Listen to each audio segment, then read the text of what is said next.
अस्सलाम वालेकुम गाइस, कैसे आप सब लोग। उम्मीद करती हूँ सब खैरियत से होंगे। मसाले वाली रेसिपी लेके आई हूँ मिर्चों की। सिर्फ मसाला डाल के इसको हम भूनेंगे और कोई ज़्यादा झंझट इसमें बिल्कुल नहीं होगा। इजी सी रेसिपी है कि अगर कोई चीज़ ऐसी नहीं हो आपके घर में तो आप इसको स्किप भी कर सकते हैं। ज़रूरी नहीं है कुछ हो तो फिर ज़रूरी बनाएंगे, ठीक है। बहुत मज़ेदार ये बन के तैयार हुई है। अच्छा ये देखिए, मैंने इसको धो के और एक जो ये जाली वाली बर्तन उसमें रखा ताकि इसका वो पानी सब खुशक हो जाए। और ये देखें, मैंने इसको धो के कट लगा के बीजे निकाल लिए क्योंकि मेरे घर पे मिर्चें तेज़ बिल्कुल नहीं खा जाती हैं।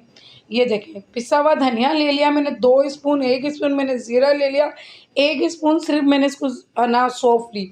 ये तीनों चीज़ें मैंने बहुत अच्छे से पीस ली है, ठीक है। दही ले लिया 2 स्पून, नींबू ले लिया 1 स्पून। ये देखें, ये तमाम बीजें हैं जो मैंने मिर्चों से आउट करे थे, उसके डंडे भी तोड़ दिए। मैं आपको दिखाने लगी हूँ तसल्ली से। कलौंजी चुटकी भर, सिर्फ कलौंजी चुटकी भर लिएगी। अगर नहीं है तो आप कलौंजी नहीं डालें, सही है। पानी सारा खुशक करने के बाद मैंने ऑयल बिल्कुल मीडियम पे बना के रखा था। ज़्यादा तेज़ ऑयल गरम नहीं करिएगा, दरमियाने किस्म के करिएगा क्योंकि तेज़ गरम होगा तो फट फट जैसे पटाखे पड़ते हैं ना, इस तरीके से ये हो जाएगा। दरमियानी आंच पे रखिएगा। ये देखें।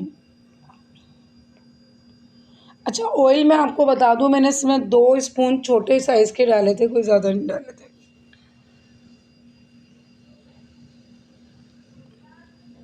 ये देखें माशाल्लाह से कितनी खूबसूरत ये मिर्चें लग रही हैं। इनका कलर मुझे बहुत प्यारा लग रहेगा।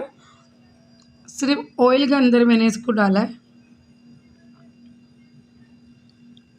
अभी मैं किस तरीके से आपको बताऊँ, शायद आपको नज़र आ रहा होगा कि थोड़ा बहुत इसमें लग रहा है कि ये भून चुकी है ऑयल के अंदर। इसके बाद हमने नमक डालना है इसके अंदर, सिर्फ और सिर्फ नमक। नमक डाल के उलट पुलट कर देना है। पकने में 3 से 4 मिनट लगाएगी सही तरीके से। बस 2 स्पून के करीब छोटे दही के मैंने डाल दिए, 2 स्पून के करीब बस छोटे। अगर आपको खटास ज़्यादा चाहिए तो दही को आप 2 के बदले 4-5 स्पून डाल सकते हैं, लेकिन मैंने नॉर्मल किस्म की खटास रखी थी, ठीक है। 2 स्पून के करीब मैंने दही डालने के बाद अब दही के साथ साथ ही मैंने जो पिसा हुआ धनिया कुचला था और सौंफ को कुचला था और ज़ीरे को कुचला था वो भी मैंने डाल दिया है। 2 स्पून जो है मैंने साबुत धनिया लिया था, ज़ीरा लिया था 1 स्पून और 1 स्पून सिर्फ मैंने सौंफ ली थी। उनको मैंने कुचला है, पीसा नहीं है, ठीक है।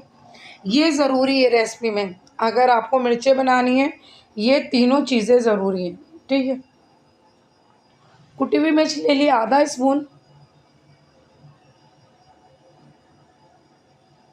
हल्दी ले ली आधे स्पून से भी कम, ठीक है। बस अब इसको भूनेंगे। ये बता दूं, मैंने आपको दही डाला है और इसको भूनना है 3 से 4 मिनट तक, जब तक सारा पानी इसका खुशक नहीं हो जाता, जब तक भूनना है। ये मसाले वाली मिर्चें हैं, एक तो भरी हुई मिर्चें होती हैं, ये वो नहीं है, ये मसाले वाली मिर्चें हैं, ठीक है। अच्छा, ये सब कुछ डालने के बाद मैं आपको और भी बताऊंगी इसके अंदर और भी क्या क्या चीज़ें डालनी है।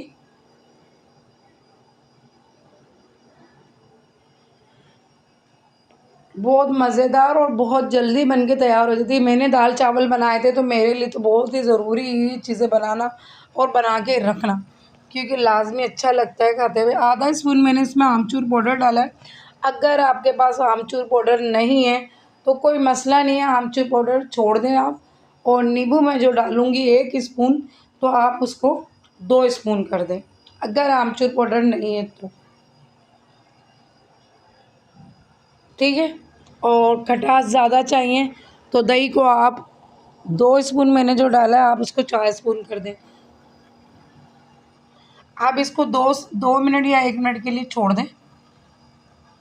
आज हमेशा दरमियानी रखनी है, तेज़ नहीं रखनी, क्योंकि उसको हमने जलाना नहीं है।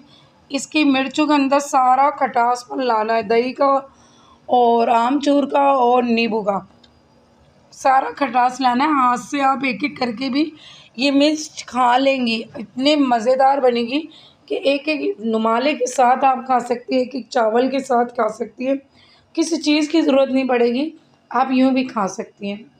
ये देखें मैं आपके सामने खाने लगी हूँ, लेकिन माने बहुत मज़ेदार टेस्ट है। और ये लोग आप लोग जब भी दाल चावल बनाएं आप ये बना लें और रख लें, ज़्यादा सी बना के भले रख लें।